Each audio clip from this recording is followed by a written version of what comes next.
Thank you for downloading Season 5, Episode 9 of Baseball Pitching the Fix, the podcast that keeps pitchers healthy and helps them reach their peak performance. I am your host, Joe Janish, and with me, as always, is baseball pitching motion expert Angel Borrelli. And Angel, how are things going on the left coast? Everything's going great today. How are you doing?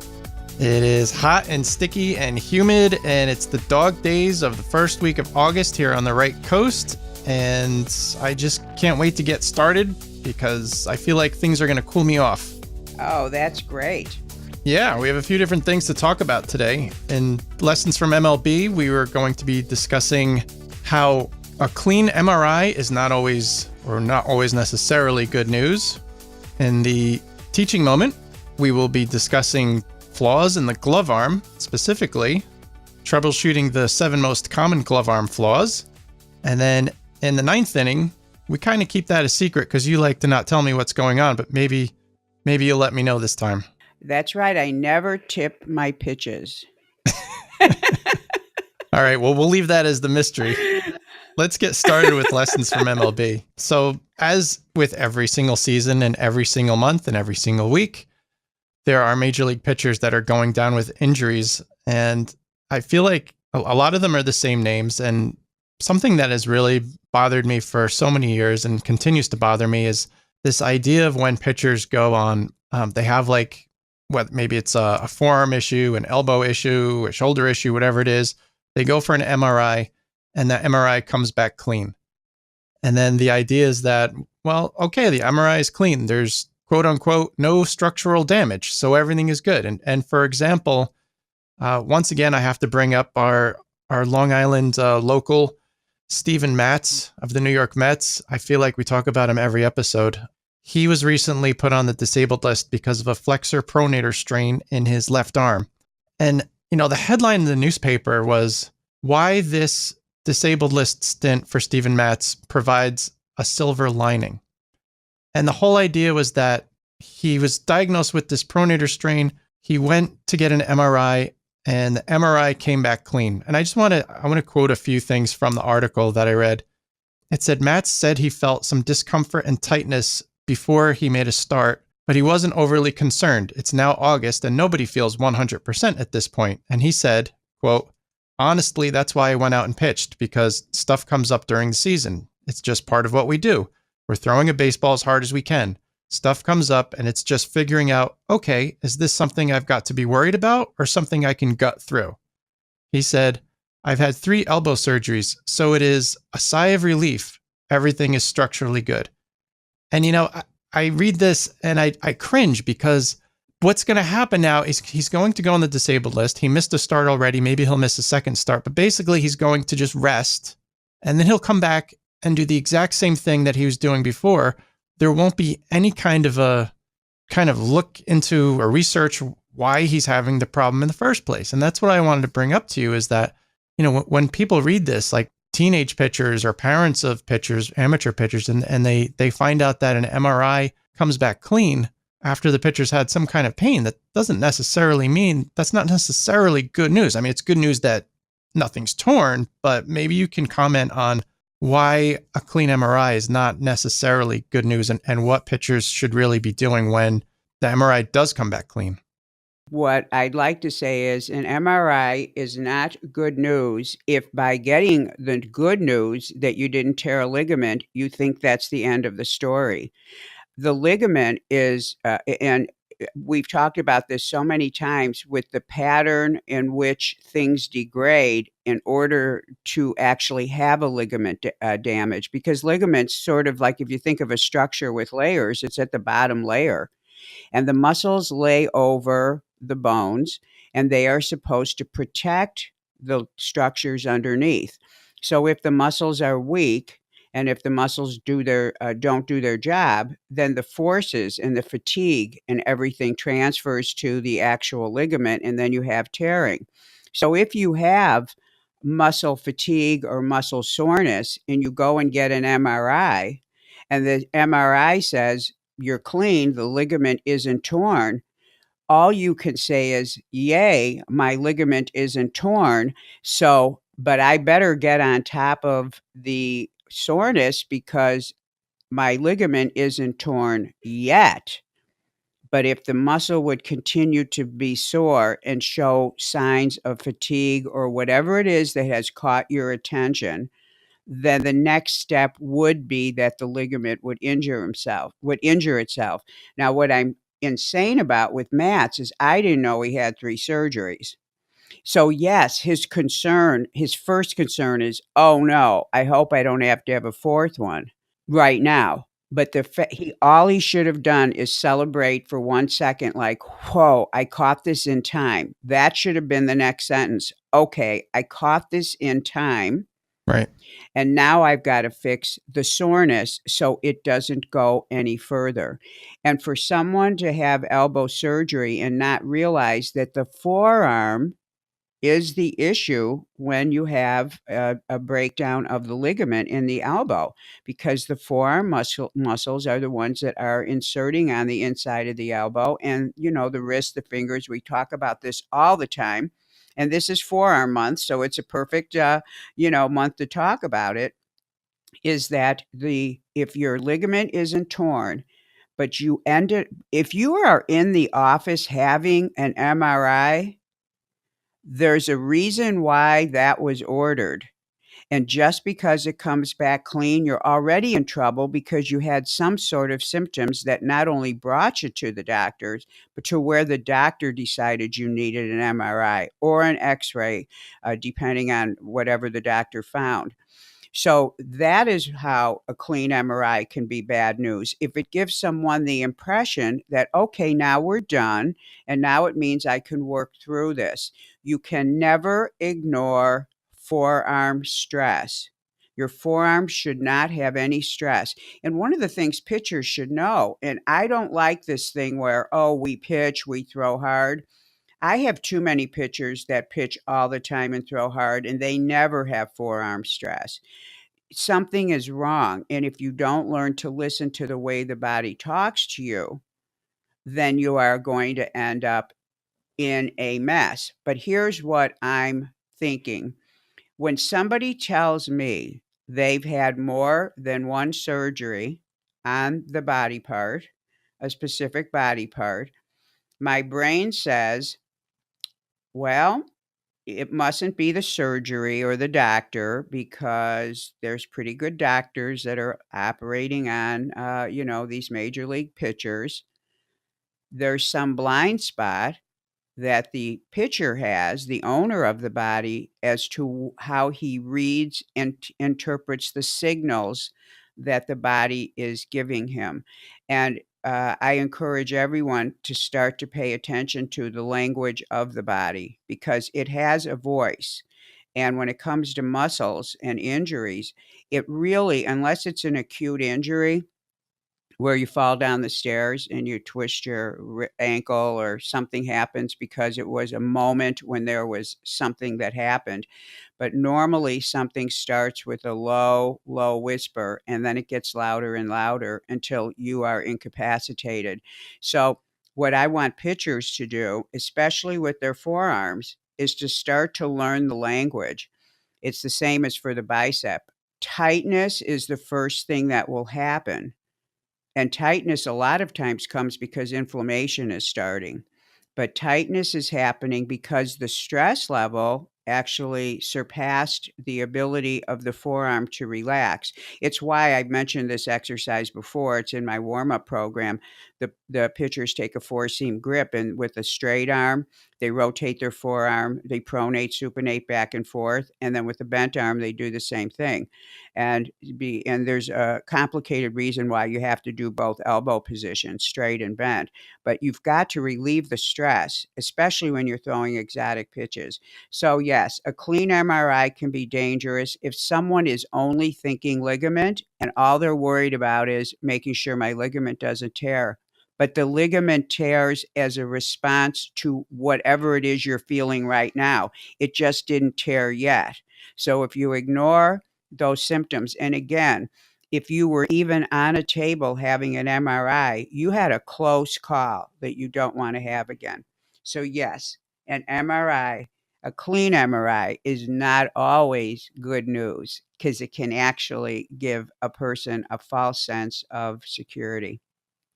Right. Right. And, I think because MRIs are so common and, it just seems like, oh, it's just an MRI. But, normal people, meaning people that aren't Major League Baseball players, when we go for an MRI, it's a big deal. It's not a routine thing. It may be a routine procedure from the perspective of just, being an X-ray and MRI. But if you need an MRI, that's a pretty big thing. And, I feel like when these pitchers come away saying, oh, there's no structural damage, this is great. It's almost like when you get a gift, somebody like just gives you a gift out of the blue. And then like, instead of opening it up, you just like put it under your car tire and then run it over 5 times. Like, it's like, all right, great. I got this gift, but I'm not going to do anything with it. I'm just going to throw it out and just keep doing what I'm doing. It just boggles my mind, but I'm glad that, we touched on this because I do feel like there are a lot of, amateurs out there who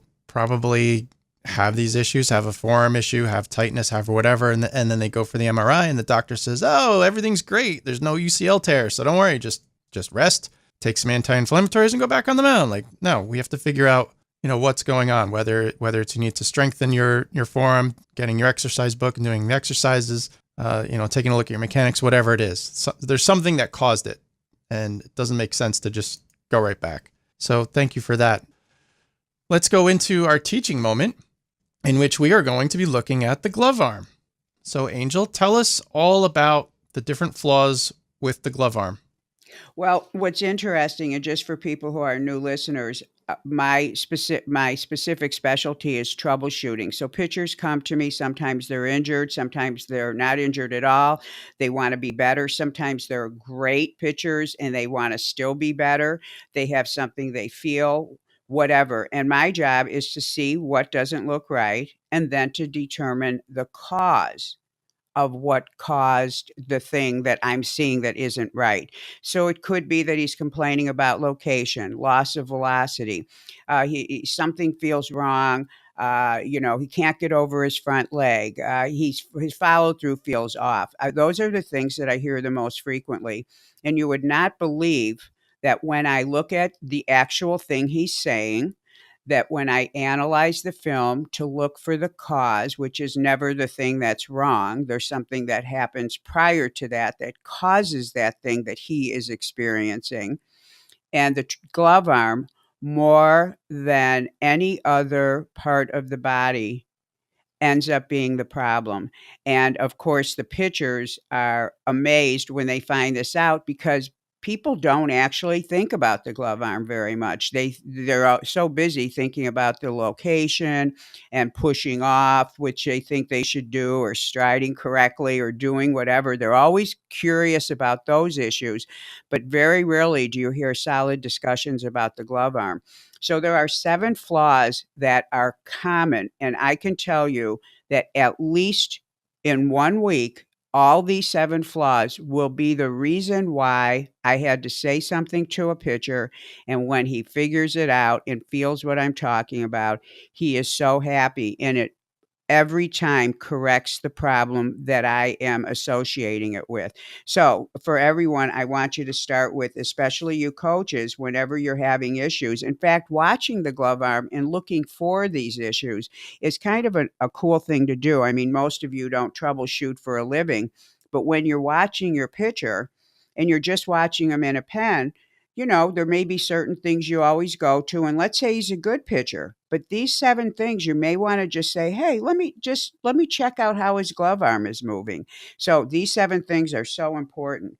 So the first thing is, we know that forearm stress is bad. And one of the major risk factors for forearm stress is when a pitcher hooks. And everyone knows what hooking is. We've talked about this a lot on the show. And it's when the hand is actually flexed, the wrist is flexed, and it produces that flexor pronator mass stress that you were talking about with Matt's, by the way. Now, this is a bad thing when a pitcher comes out of the glove and he has his arm in that position. In fact, Tanaka does it. He's been doing it forever. But if anybody doesn't know what it is, that's what it is when you see his arm down low. Now, that flaw actually can begin in the glove. So having a glove position against your body where the height of it is creating the need to bend the wrist because maybe the glove is too high, it's too low. It can be a myriad of placement issues, but always check to be sure that the pitcher's wrist is in a correct position inside the glove if, when you see him come out of the glove, he has a hooking problem. So, this is very important to the health of the forearm.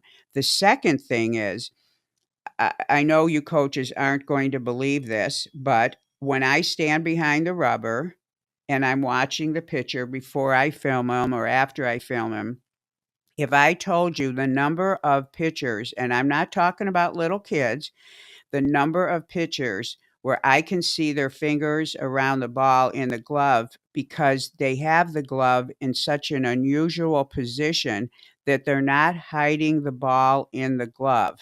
And of course, we know that by this time they've already got their grip. And we know that deception is the number one thing pitchers have to have. So when you start to just look at the glove, and these are things that may not create performance problems, but the hooking is a health issue. And of course, hiding the ball is everything. When I tell a pitcher, I see what you're throwing right now, he'll look at me and when I show him what's going on, in fact, I'll film it, he can't believe that he's been showing the pitches like that. So those are two flaws that, believe it or not, come up weekly. The third flaw is if the speed of movement, we know the glove arm has to get up to shoulder height, just the way the pitching arm gets up to shoulder height. If it's moving so fast to get into that position, up to shoulder height, it can't give the pitching arm enough time to get into place because the pitching arm has to come up and then it has to create the angle between the forearm and the upper arm. So if you have a pitcher and you notice his arm is late, which is late, meaning he's not in the correct early cocking position when the foot lands, whenever you see a pitching arm that looks slow, you always want to check to see if it's not being given enough time because the pitching arm is moving up to shoulder height. And there are different areas in which the glove can be moving at the wrong timing. But for this one specific thing, if the glove arm is moving up too fast, it does not give the pitching arm enough time to get into place. And the lower body sometimes synchronizes itself to what the arms are doing. So the glove arm can actually be disrupting the timing and synchronization of both arms. So when you have a late arm flaw, always make sure that it's not that the pitching arm may not be moving too slow. It may be that the glove arm is moving up to that shoulder height position too fast. Does that make sense, Joe? Yeah, absolutely. Okay. So the other thing in terms of the way the pitcher moves the glove, if he moves the glove in a very, very circular or fast manner, it can pull the trunk and the head off of alignment. So when you have a pitcher you're looking at, and let's say he's missing up and away, and you're trying to figure out what's he doing, and you see that his body is tilting, and you start to say, oh, your head's pulling or your trunk is pulling. Whenever your eye catches that the trunk and head seem to be pulling off, creating that direction for that up and away flaw, always look at the glove arm because the glove arm, in the way that it pulls in, and with the speed of motion that it does that, can actually pull the alignment of the body off. So when you are looking at a pitcher or he's got that flaw with that location error, check to make sure that the glove arm isn't controlling the structure of the body as it faces the target, because it's out there towards the target and it has to come in towards the body. It can actually take the entire alignment and structure and move it towards that glove arm side in not a good way. So this would be the guy who's tilting his right-handed pitcher.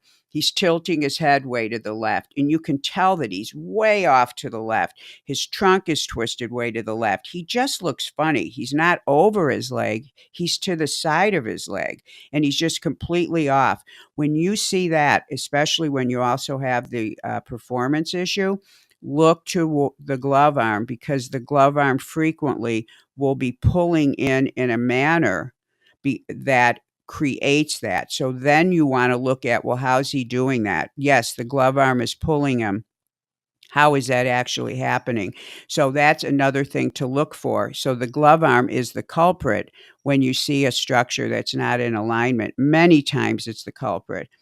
And the other style of movement that you want to be careful about, particularly when you've got a pitcher who's swinging his front leg around. Let's say you've got a pitcher whose leg swings way around and he's landing in crazy places and he's swinging so much that it's catching your eye and it doesn't look right and it's throwing off timing. Oftentimes the leg is swinging because very frequently a pitcher will push his glove arm into the right-handed pitcher will push his glove arm towards the third baseline instead of lifting his arm sideways, leading up to it points towards the plate. And when you have a body in motion that is moving sideways and you take one limb and it's not moving sideways, it'll cause another limb on the lower body to go in the same direction. So now you've got the leg is sticking out towards the third base side. It's swinging around. You've got the arm pushing out, the glove arm, towards the third baseline. And if you stop the camera, if you're filming, you'll see this perfect relationship of the arm and leg. They're both in the exact same position. So when you have someone who you either are looking at, I don't like the way he pushes his glove arm out, or I don't like the way he's swinging his leg around, the thing you're looking at, look at the other limb, because normally those two errors go together. And when you start to teach a pitcher how to lift his arm up towards shoulder height, which is, and for everyone out there who knows anatomy and movement and kinesiology, the shoulder, the glove arm shoulder should be abducting, just like the pitching arm is. And you're not doing that action if you're pushing the arm. So the leg and the arm go together. So when you see a flaw you're trying to correct with a crazy glove arm pushing or a leg swinging out, look to the other limb and you'll see that they're working together as a team. Therefore, to troubleshoot it, you actually have to handle it. You have to handle both items. So, and the second to the last flaw, the sixth flaw, if the glove arm is pulling in too fast, and this is the biggest problem, the timing of the glove arm as it is pulling in. Now, if you have a pitcher who was a shortstop or another infielder, and he's converted to a pitcher, or let's say he's a youth pitcher and he does both, position players pull the glove in very quickly because their job is to get the ball off as fast as they can. It's very counterintuitive to them to have their glove arm act a little slower. But the biggest flaw with pitchers is when their glove arm is so fast that it pulls in and it ends up in its final position, actually causing the rotation phase to occur too soon in the motion. So when you have a pitcher who is looking like something's wrong, always look to the speed of the glove arm. And in fact, it's always a great idea to have him, throw some pitches or throw some flat ground throws where the glove arm is just held out straight, and then he doesn't pull it in until the foot lands, so he can start to feel that timing. But a glove arm that pulls in too fast, which is also what occurs if he's got that circular motion. So if he's got a weird motion that pulls his body off, it's also usually moving too fast. So the glove arm cannot control the phases of the motion. The phases are clear. He has to stay sideways, and he can't start pulling and rotating until the front foot lands. But when you've got a pitcher who has that tiny short circular motion and he just can't wait to get it under his arm, it ends up throwing off the pitching arm. And again, you'll have a pitcher who looks like he's got a late arm, or he's not getting enough time to actually rotate through the rotation phase. So he'll end up at ball release with some weird configuration of his arms. So whether or not you see that the other flaws are occurring, it's very important when you're working with pitchers to make sure that you're seeing a synchronization of when both arms start to raise up, just like in a jumping jack. They have the same timing. They arrive at shoulder height at the same time, and that the glove doesn't pull in until the rotation phase is starting. That way, you've got the hips and the upper body synchronized. And the last but not least, my favorite, is when the glove arm is pulling in such a way. And again, this can be a glove arm that's moving at the right timing. It can be a glove arm that's moving at the wrong timing. It can also be that glove arm that's pulling the pitcher sideways and pulling his head off. If it can be all of those things or none of those things. But if the glove is pulled in to the body where it's almost on his sternum and in front of his left pec muscle, that will stop rotation on the left side of the body. Normally, that error occurs with a glove arm that's moving too fast, and halfway through the rotation of the upper body, the glove arm is already in. It's blocking the rotation of the left side, and now the right side, on a right-handed pitcher, of course, is all on its own to pull the arm into position to accelerate the ball. The glove arm becomes what I call useless. You'll see the pitcher who's pulled it in so fast and it's stuck in front of the body, or he pulled it in not fast, but he pulls it and stops it in front of the body, which means it is done with its motion before the trunk is even square.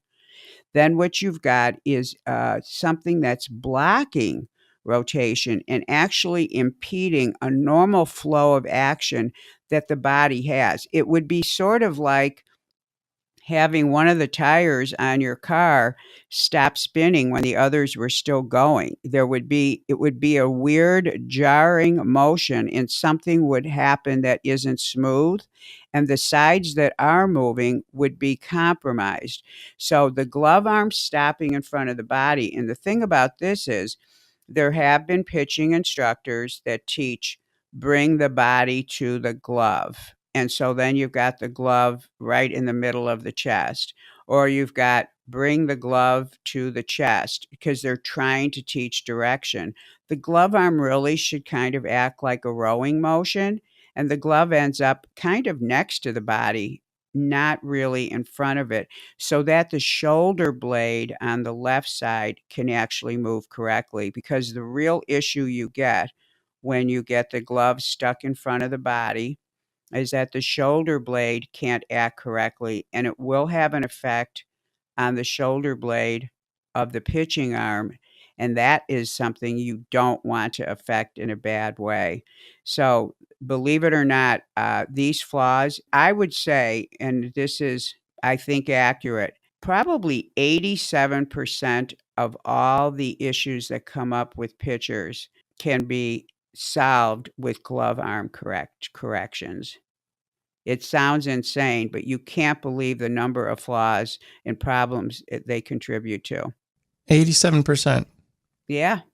Not 85, not 90, Yeah, 87. I know, 87, I know. Why did I say that? I don't know. I don't know. Because that's my job, to be accurate. Anyway, but, yeah, and so, like, I have, 4 clients this afternoon, and I can tell you that I will be dealing with glove arm issues on probably at least 3 of them. Not saying that's all that is going on, but if the glove arm is off, forget trying to fix anything else because it is the front side of the body, and it's called a direction arm for a reason, and it's pulling the body around. So it can be the most beautiful friend to the pitcher, or it can be the worst enemy. So take a look at the way your guys are using their glove arm, and particularly if you work with youth pitchers, you can't believe the problem it solves. The sloppy glove arm, which is, and actually I should have said this when I talked about, when you're moving in a funny way that pulls your body to the side. The main thing you see with youth pitchers is they pull the glove arm, they start to pull it, and then the glove drops straight down to their side, and their arm is completely straight. So the whole weight of that left arm on a righty is going to pull the entire body sideways. So a sloppy glove arm, not pulling it in straight, not pulling it in with the right timing, and not getting to the shoulder height in the right way are the simple ways to think about the flaws that occur with the glove arm. So everybody go out and take a look at that and have fun. All right. Well, I think some of the issues with having all of these sloppy glove arms, as you call them, is I don't know that all baseball coaches, pitching coaches really understand what the glove arm is supposed to do. You brought up the idea that some pitching coaches teach that you bring the body to the glove or the glove to the chest or whatever. And I'm thinking back to when I was being taught how to pitch, and one of the things I always remembered was that as you start your stride, your glove would reach out toward the catcher, and then based on whoever was teaching you at that point, they might say, all right, now your body should follow your glove toward the catcher, but that doesn't necessarily create the right action. Could you maybe give us a couple pointers on how the glove side should be, how we would teach the glove side? Well, if everyone, please don't do this if you're driving, but put both arms out in front of you. Put both arms out in front of you, and then with whatever arm you want, pull it in like you're pulling a rope in, and then pull the other rope in and pull the other rope in. So you're pulling the right arm in, the left arm in. You're sending one arm out as the other arm comes in. So you're going back and forth. And notice that when you're doing that, you're getting a rotation in your shoulder girdle, the shoulder girdle being the shoulder joint, the clavicles, and your shoulder blade. So your whole upper body is rotating. So now let's just say you are a righty. Stick just your left arm out straight and turn your body as if your oh boy, this is one of these difficult things. Turn your body sideways and put your left arm out straight. Now pull your left arm in, and it will naturally bring your body square.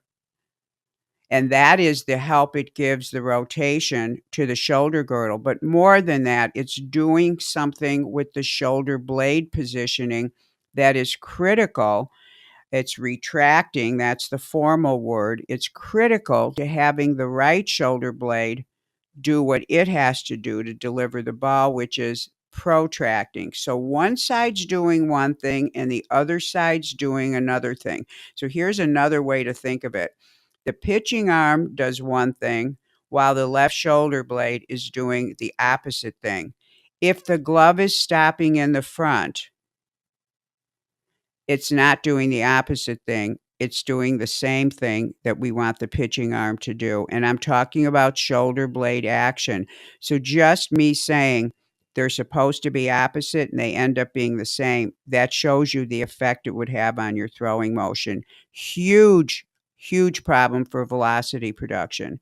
So you might be throwing hard, but you could be throwing harder. Once a pitcher understands this and tries it, they love it. I've never had one pitcher in 20 some years go, oh, that feels weird. Their eyes open up. their eyes open up. So what I teach is normal motion of the body. And of course, kinesiologically, we have a description as to what it does, and that's what it's doing. So, so the glove arm is out in front and it needs to pull in and it helps rotate the body. And it keeps the pitcher on line. I think that's why somebody way back invented the term direction arm, and I think that's a great arm for it, a great name for it. Okay, that's helpful. Okay. All right, so we're moving into the ninth inning. You coming in from the bullpen? What do you have, Angel? I am, and I'm all warmed up. Well, we're back on. This is last podcast. I declared this forearm month, and there was some great research that I was reading on some effective fatigue on the medial elbow in baseball pitchers. So what some researchers did is they took 11 college pitchers, and by the way, 11's not a huge number. So, but this was published, so it was huge enough for what they were saying.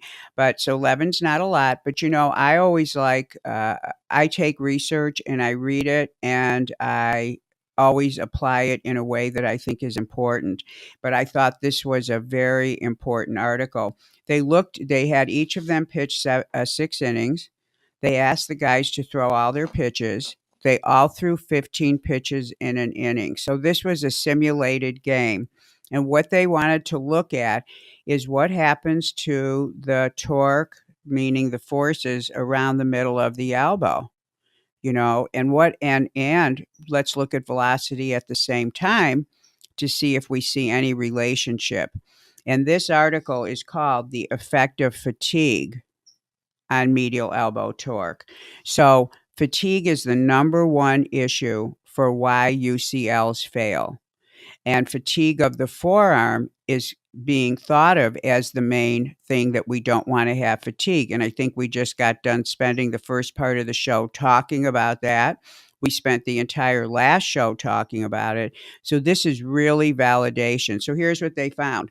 First of all, the elbow was just fine up until the third inning. So we're 45 pitches in, and the elbow torque started increasing. And with each increase, the forces went up. And the forces went up on the elbow, you could infer, because there was fatigue starting to happen in the arm, meaning the muscles now are not working as efficiently. So now you've got more forces around the elbow. So as the fatigue set in, and how did they measure fatigue? They measured it by velocity. And they said that incrementally, the velocity started to drop just at the time on each pitcher that the forces went up.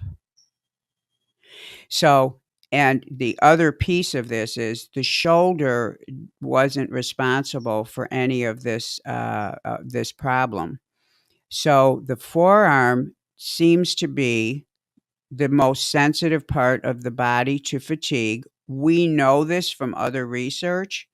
I can infer it from what I see, and as a strength coach, what I know, and also the amount of UCL surgeries we have. You can infer from that we're having that the forearm is a really sensitive part of the body.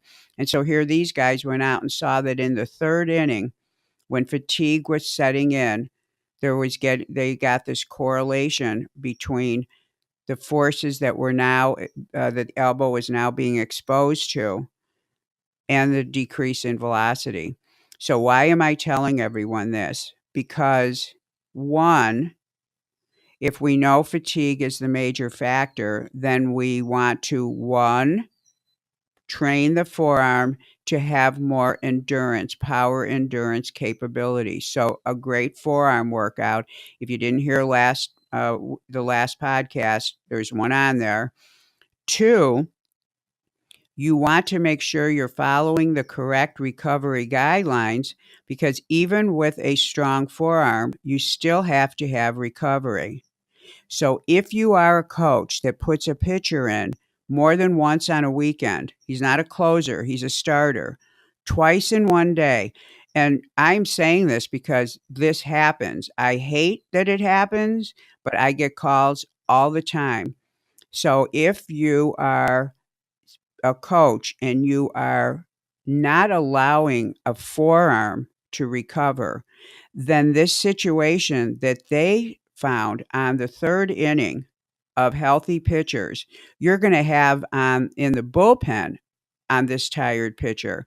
So the most important thing to offset is fatigue, proper recovery, pulling the pitcher when you start to see the things that exhibit fatigue, which is going to, of course, be drop in velocity, drop in performance. You might see the arm dropping, but the arm itself starts to get fatigued way before the shoulder does. So this is what this research is saying. And the reason why I think it's important is while this was specific research, I probably have 9 other articles that deal with this same topic from a different viewpoint. So I just want everyone to know that this fight that we're having, this battle we're having, is one that can be overcome, but you have to have knowledge to be able to fight the fight. So there it is. Build the forearm, follow recovery guidelines, and coaches, don't overuse the kid's arm. And I don't care how good he says he feels. Tissue is tissue. So anyway, there it is. I think that's all we have for this episode. I think we've covered quite a bit this time. Again, thank you for listening. If you want to learn more about Angel, you should go to her website, gymscience.com, gymscience.com. And we'll be back again in about 2 weeks. And in the meantime, I want to wish you safe and effective performance on the pitching mound.